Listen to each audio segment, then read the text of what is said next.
Hello learners, मैं परिष्कृत अग्रवाल, सहायक प्राध्यापक गोविंद राम सिकसरिया, वाणिज्य महाविद्यालय, और मैं आप सभी का अपने कॉलेज के इस ई लर्निंग प्लेटफॉर्म पे स्वागत करता हूं।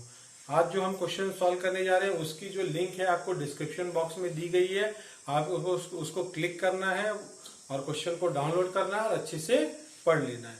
ये हमारा क्वेश्चन नंबर 3 है लिक्विडेशन ऑफ कंपनीज का, जिसमें हम liquidator finance statement of account बनाने जा रहे हैं। और यहाँ पे हम देख रहे हैं तो सबसे पहली बात तो हमको 3 डिफरेंट टाइप के शेयर्स दिए हुए हैं, शेयर कैपिटल दिए हैं। पहला है प्रेफरेंस शेयर, दूसरा है इक्विटी शेयर। इक्विटी शेयर के 2 कैटेगरी है, एक फुल्ली पेड अप है और एक पार्टली पेड अप है, और एक लास्ट है डेफर्ड शेयर्स। डेफर्ड शेयर्स वो शेयर होते हैं जिनकी कोई भी पेमेंट की प्रायोरिटी नहीं होती है। और फिर हम देखते हैं यहाँ पे बोला है कि जो आर्टिकल ऑफ एसोसिएशन है उसके हिसाब से जो प्रेफरेंस शेयर कैपिटल है उसको अल्टीमेटली प्रायोरिटी है over the equity share holder, और इक्विटी शेयर को डेफर्ड शेयर से के पेमेंट से पहले की प्रायोरिटी है। यहाँ पे लिक्विडेशन ऑफ एक्सपेंसेस दिया हुआ है जो कि लिक्विडेटर रेम्यूनरेशन भी इंक्लूड करता है, और क्रेडिटर्स की अमाउंट भी दी गई है। अब हम काम करते हैं। सबसे पहला हमारा जो हमें सॉल्व करना है वो रिसिप्ट साइड सॉल्व करना है। तो यहाँ पे लिखा है सबसे पहला the asset realise amounted to ₹3,74,000। तो हम सबसे पहले लिख रहे हैं यहाँ पे 2 एसेट्स रियलाइज्ड। एसेट रियलाइज की जो अमाउंट है वो गिवन कितनी है, 3,74,000। अब हम आगे देखते हैं। तो यहाँ पे बोला है the liquidator made a call of remaining of ₹20 on deferred share. तो जो डेफर्ड शेयर है उस पर कॉल किया, और उस पर कितना कॉल किया, ₹20 कॉल किया, और जो क्या हुआ, फुल्ली पेड। डेफर्ड शेयर्स कितने हैं, टोटल 2000 डेफर्ड शेयर्स है, और 2000 शेयर्स पे ₹20 का कॉल हुआ। तो इसका मतलब कितने का हुआ, तो ₹40,000 का, और 40,000 का पूरा अमाउंट क्या हो गया, रियलाइज हो चुका है। तो यहाँ पे to call money received on deferred shares. तो टोटल डेफर्ड शेयर्स कितने हैं, ₹2,000 शेयर्स, और उसे कितना रुपए मंगाया, ₹20, और ₹20 पूरा का पूरा मिल गया। तो यहाँ पे कितना आ गया, ये ₹40,000। अगर आगे बढ़ते हैं तो यहाँ पे बोला हुआ है कि उसने और कॉल किया है, partly paid up equity share पे कॉल किया, ₹15 कॉल किया है, जिसमें से सभी शेयर का पैसा मिल गया, सिर्फ 200 शेयर का पैसा मिला नहीं है। Partly paid up equity share total 6,000 है, उसमें से 200 शेयर का पैसा नहीं मिला। इसका मतलब कितने शेयर का पैसा मिला, 5,800 शेयर का पैसा मिला, और 5,800 शेयर का कितना पैसा मिला, ₹15 मिला। तो हम यहाँ लिखे to call money received on partly paid equity shares. तो टोटल शेयर थे 6,000, जिसमें से 200 शेयर का पैसा नहीं मिला। इसका मतलब 5,800 शेयर का पैसा मिला, और 5,800 शेयर का कितना पैसा मिला, ₹15 मिला। तो हम मल्टीप्लाई करके चेक करते हैं कितना पैसा आ रहा है, 5,800 मल्टीप्लाइड बाय 15। तो ये आ गया ₹87,000। देखते हैं और कुछ पैसा मिल रहा है क्या, नहीं।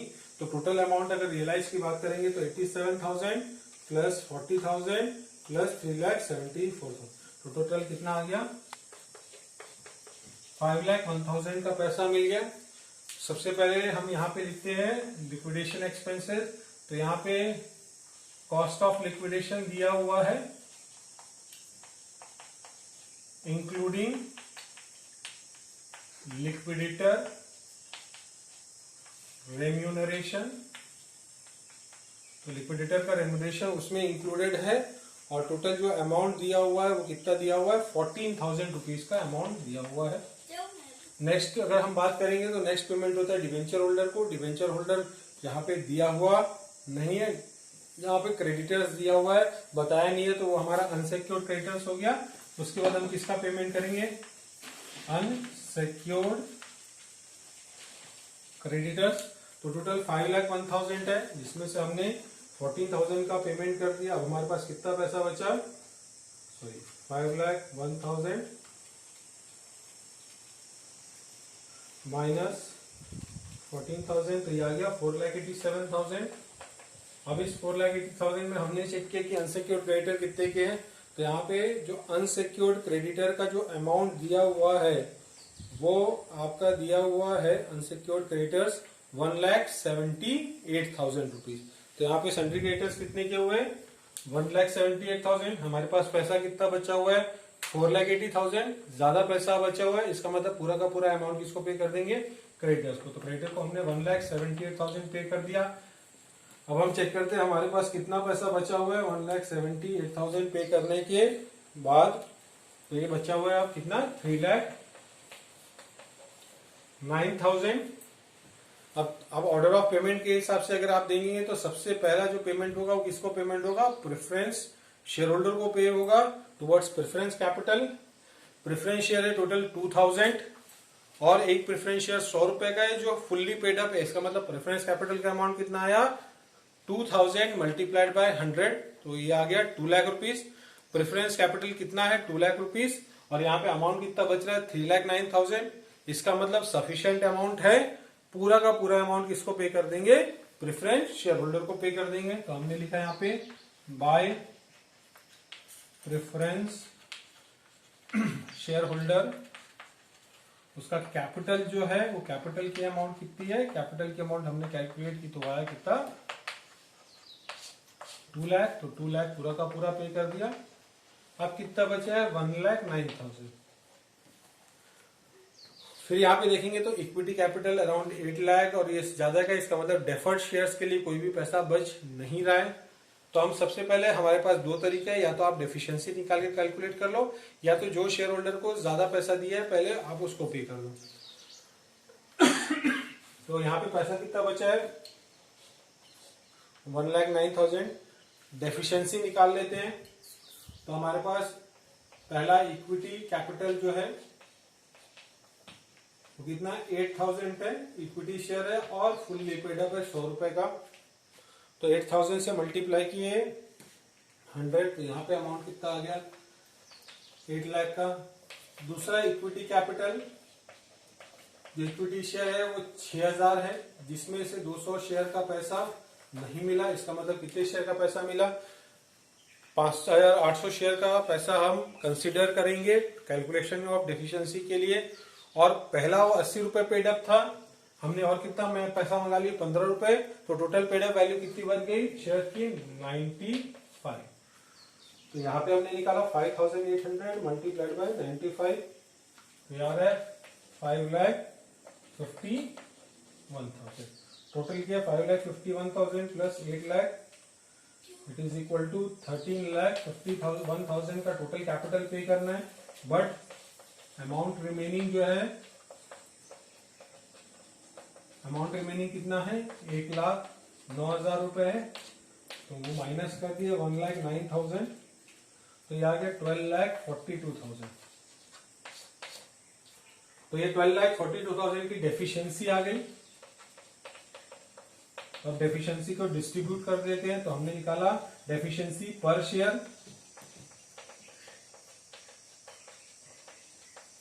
डेफिशिएंसी पर शेयर निकाला तो हमने बोला टोटल डेफिशिएंसी है 12,42,000 की divided by number of equity share 8,000 plus 5,800। तो 8,000 प्लस 5,800 ये आ गया 13,800 से हमने उसको क्या किया डिवाइड किया। तो 12,42,000 डिवाइडेड बाय 13,800। यहाँ पे आ रही डेफिशिएंसी कितनी 90 की। अब आप देख सकते हैं 90 की डेफिशिएंसी आ गई। यहाँ पे 100 रुपए है, डेफिशिएंसी 90 रुपीज हुआ, इसका मतलब 10 रुपीज इसको पे करना है।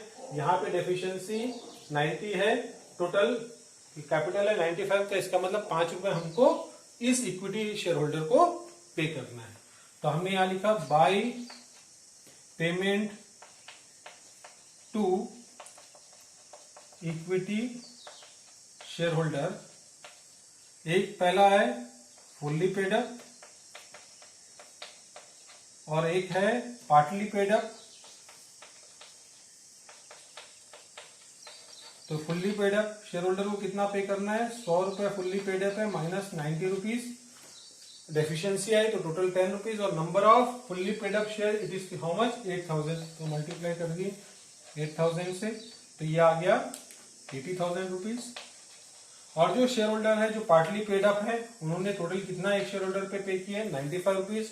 डेफिशिएंसी आई 90 रुपीज की, multiply by total number of partly paid up equity share, it is 6,000 minus 200, तो ये आ गया 5,800।